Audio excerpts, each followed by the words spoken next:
Hello students, welcome back to our YouTube channel J study math. इस हम नई video में हम class 10th chapter 12th area related to circle जिसकी exercise है 12.2 उसका क्वेश्चन नंबर 9 करने वाले हैं। तो जिसकी स्टेटमेंट आपको स्क्रीन पे दिखाई दे रही है, brooch is made with silver wire in the form of a circle with diameter 35 millimetre. The wire is also used in making 5 diameters which divide the circle into 10 equal sector as shown in the figure. तो जो देखो ये figure दी हुई है इसमें ये show कर रहा है, and find the total length of the silver wire required. And second को पार्ट जो है इसमें area of each sector of the ब्रूच। तो इस क्वेश्चन को देखो करने से पहले मैं आपको एक बात रिमाइंड कराना चाहता हूँ कि अगर आप हमारे चैनल पे पहली बार आए हैं तो चैनल को सब्सक्राइब कर लीजिए, और अगर आपको ये वीडियो अच्छी तरह से समझ आती है, मतलब ये क्वेश्चन जो इसमें वीडियो में कराया जा रहा है अच्छी तरह से समझ आ जाता है, तो आप लाइक करें और ज़्यादा से ज़्यादा अपने दोस्तों को शेयर कर दें। तो चलिए अब हम क्वेश्चन स्टार्ट करते हैं। तो इसको दोबारा से स्टेटमेंट को अच्छी तरह से समझने की कोशिश करते हैं। देखो, एक a brooch is made with silver wire in the form of a circle. देखो एक ब्रूच है सिल्वर वायर का जो कि जिसकी डायमीटर कितना है 35 millimetre. The wire is also use in making 5 diameters which divide the circle into 10 equal sector. देखो 5 डायमीटर्स इसमें ड्रा किए गए, इनको हम डायमीटर बोलते हैं। देखो इसको, ये डायमीटर है, ये डायमीटर है, ये डायमीटर है, ठीक है ना। इस तरह से 5 डायमीटर है।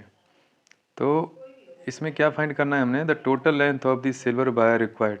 अब देखो जो ये सिल्वर वायर है ना, ये सर्कल जो बना हुआ है, यानी कि ये वाली जो फॉर्म, ये भी जो बनी हुई है सिल्वर वायर से, और जो डायमीटर बने हुए ये भी सिल्वर वायर से बने हुए हैं। तो हमने ये फाइंड करना total length of the silver wire. तो देखो कैसे करेंगे solution.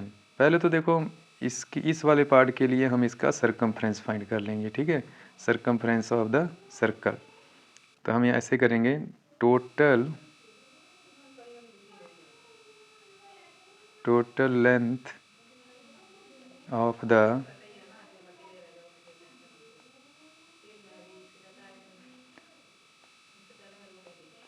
Silver wire is equal to, circumference कितना होता है सर्कल का, सरकमफ्रेंस का फार्मूला होता है 2πr प्लस उसके बाद क्या होता है ये तो हो गया 2πr, और ये 5 जो डायमीटर हैं इनकी लेंथ भी हमने इसमें ऐड करनी है, ठीक है। तो देखो 1 2 3 4 और 5, इसके बाद तो देखो रिपीट होने स्टार्ट हो जाएंगे। तो ये हो जाएगा 5 मल्टीप्लाई डी, हर डायमीटर की लेंथ कितनी है 35 मीटर। अब यहाँ देखो 2πr, अगर 2 को मैं r से मल्टीप्लाई करूँ तो क्या बन जाएगा 2r। 2r किसके इक्वल होता है, डबल ऑफ रेडियस क्या होता है डायमीटर, तो ये भी हो गया डायमीटर। तो 2r की जगह पे लिख लिया 5d। वैसे आपको ये फार्मूला भी याद होगा, circumference of the circle pi D होता है, और ये हो गया 5d। अब यहाँ देखो पाई की वैल्यू पुट करेंगे 22/7 मल्टीप्लाई डी, ये हो जाएगा 35 प्लस 5 मल्टीप्लाई डी, अब डायमीटर है इसमें 35, तो इसको इसके साथ कैंसिल कर दो, और 22 5 जा कितना हो गया 110, और 35 को 5 से मल्टीप्लाई करेंगे तो 5 5 जा 25, और ये हो गया 175। इसको आप ऐड कर दो तो ये हो जाएगा 285 मिलीमीटर। ये हो गई length of the silver wire 285 millimetre. जो इसका सेकंड पार्ट है इसमें पूछा the area of each of sector of the ब्रूच। अब इसके देखो सेक्टर का एरिया फाइंड करने के लिए हमें इसका एंगल चाहिए, सेंट्रल एंगल कितना होगा।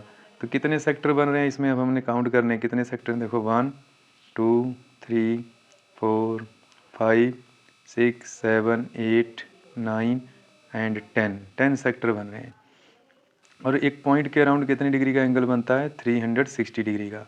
तो 360 को अगर हम 10 से डिवाइड करें तो हमें सेंट्रल एंगल मिल जाएगा। तो यहाँ पे हम फाइंड करेंगे central angle for each sector, central angle for each sector 360 को हम कर देंगे 10 से डिवाइड, तो ये हो जाएगा 36 डिग्री। कितना एंगल आ गया 36। अब हम फाइंड करेंगे area of each sector, her sector का एरिया कितना होगा। तो देखो एरिया ऑफ सेक्टर का फार्मूला जो होता है वो होता है, यहाँ पे क्या लिखते होते हैं, angle upon 360 multiply pi r square. तो देखो एरिया जो हमें फाइंड करना है एरिया ऑफ ईच सेक्टर, तो यहाँ पे एंगल जो दिया हुआ है वो हमने कितना फाइंड किया है, 36 फाइंड किया है। ये लाइन लग गई, 1 मिनट।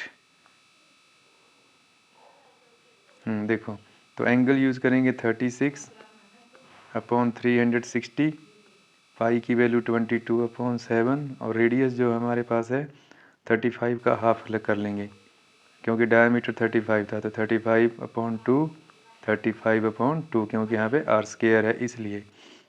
इसको हम कैंसिल करेंगे तो ये 10 से कैंसिल हो जाएगा। अब देखो 7 5 जा 35, 5 1 जा 5, 2 जा 10, 2 के टेबल पे इसको कैंसिल कर दो 11। तो अब हमारे पास क्या बचा, देखो 11 मल्टीप्लाई 35, 2 2 जा 4। 35 को अगर 11 से मल्टीप्लाई करते हैं तो देखो कितना आएगा, 385 अपॉन 4 मिलीमीटर स्क्वायर। तो हमारे पास जो आंसर आएगा इसका प्रॉपर क्या आएगा, एरिया ऑफ सेक्टर,